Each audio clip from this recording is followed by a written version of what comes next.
Hello everyone, இன்றைக்கி நம்ம என்ன சமையல் பார்க்க போகிறோன்னா பருப்பு ரசம் அண்ட் ஃபிஷ் ஃப்ரை. வாங்க எப்படி செய்யலான்றதை பார்க்கலாம். ஒரு பேன் நல்லா ஹீட் ஆனதுக்கப்புறம் கொத்தமல்லி, நெக்ஸ்ட்டு 1 ஸ்பூன் அளவுக்கு ஜீரகம், இது நல்லா வதக்கி விட்டுக்கோங்க. நெக்ஸ்ட்டு அதுக்கப்புறம் துவரம்பயிறு நல்லா வதங்கினதுக்கப்புறம் நம்ம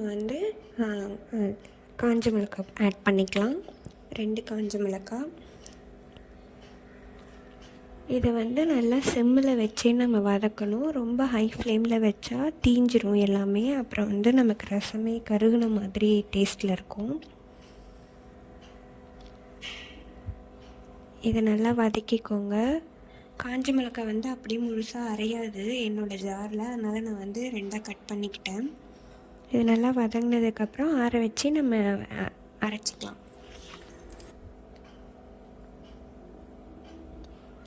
இந்த அளவுக்கு வதங்கினா போதும். அதுக்கப்புறம் நம்ம பெருங்காயம் அதிலே ஆட் பண்ணிக்கலாம். பெருங்காயத்தூள் நல்லா எல்லாம் ஒன்றோட சேர்கிற மாதிரி நம்ம நல்லா வதக்கிக்கலாம். பெருங்காயம் லாஸ்ட்டாக போடுங்க. ஃபஸ்ட்லேயே போட்டால் ஒரு மாதிரி ஃபுல்லாக இதுவாகிடும். எப்படி சொல்கிறது, சீக்கிரமாக கருகுன மாதிரி ஆகிடும். இது நல்லா ஆறுனதுக்கப்புறம் நம்ம அரைச்சிக்கலாம்.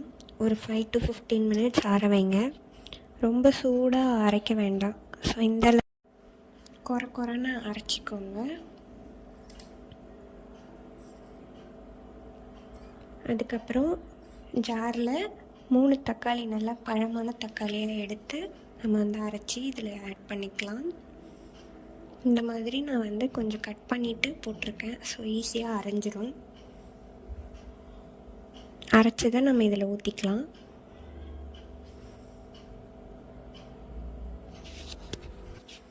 அதுக்கப்புறம் நம்ம புளி ஊற வச்சுருக்கோம்.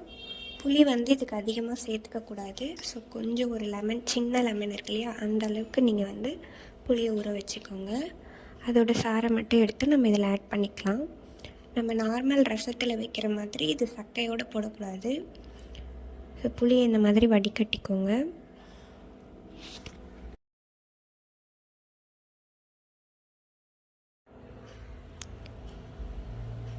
புளி தண்ணியை ஊற்றுனதும் இந்த ரசத்துக்கு தேவையான அளவு தண்ணி எவ்வளோ உங்களுக்கு ஆட் பண்ணணுமோ ஆட் பண்ணிக்கலாம். உங்களுக்கு எவ்வளோ ரசம் வேணுமோ அந்த அளவுக்கு நீங்கள் தண்ணி ஆட் பண்ணிக்கோங்க. நெக்ஸ்ட்டு இது நல்லா நம்ம கொதிக்க வச்சுக்கணும். ஃபஸ்ட்டு அந்த புளியும் தக்காளியும் பச்சை வாடை போகிற அளவுக்கு நம்ம நல்லா கொதிக்க வச்சுக்கிட்டு அதுக்கப்புறம் நம்ம அரைச்சி வச்சிருந்த தூளை இதில் ஆட் பண்ணணும். மஞ்சத்தூள் கொஞ்சம் போட்டுக்கலாம், 1 ஸ்பூன் அளவுக்கு. நெக்ஸ்ட்டு கல்லுப்பு 1 ஸ்பூன் போட்டுக்கிறேன். நல்லா மிக்ஸ் பண்ணி விட்டுருங்க. ஸோ கொதித்ததுக்கப்புறம் நம்ம பார்த்துக்கலாம்.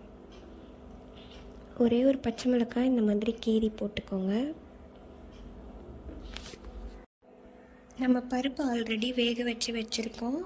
ஸோ நல்லா குழையிற அளவுக்கு நீங்கள் பருப்பு வேக வச்சுக்கோங்க. அந்த ரசம் நல்லா கொதித்ததுக்கப்புறம் நம்ம இந்த பருப்பு ஆட் பண்ணிக்கலாம்.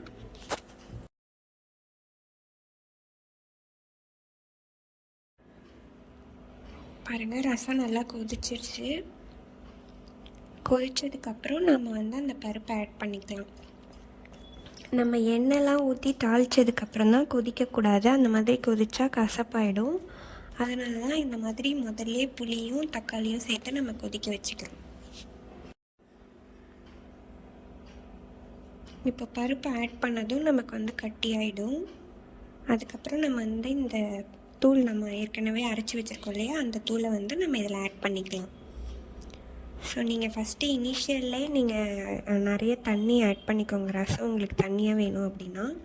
இந்த பருப்பு கொடியும் போட்டதுக்கப்புறம் ரொம்பவே கட்டியாகிடும் ரசம். ஸோ அதுக்கேற்ற மாதிரி நீங்கள் ஃபஸ்ட்லேயே நீங்கள் தண்ணி ஊற்றிக்கோங்க.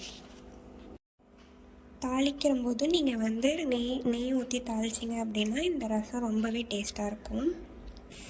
ஸோ தாளிக்கிறதுக்கு நெய், அதுக்கப்புறம் கடுகு, கருவேப்பிலை மட்டும் ஆட் பண்ணி நான் தாளிச்சிக்கிறேன். இது கொஞ்சம் ஓரளவுக்கு கொதித்ததுக்கப்புறம் நம்ம நிறையா கொத்தமல்லி தழை இருக்கு இல்லையா, அது நம்ம வந்து நிறைய போட்டுக்கலாம். ஸோ அந்த மாதிரி பண்ணும்போது ரொம்பவே நல்லாயிருக்கும். ஆல்ரெடி நம்ம வந்து மீன் மசாலா போட்டு வச்சுருக்கோம். ஸோ அந்த மீனை வறுத்துக்கலாம். ஸோ இந்த மாதிரி ஒரு நாள் நீங்கள் சமைச்சி சாப்பிட்டு பாருங்கள். பருப்பு ரசமும் மீன் வறுவலும்.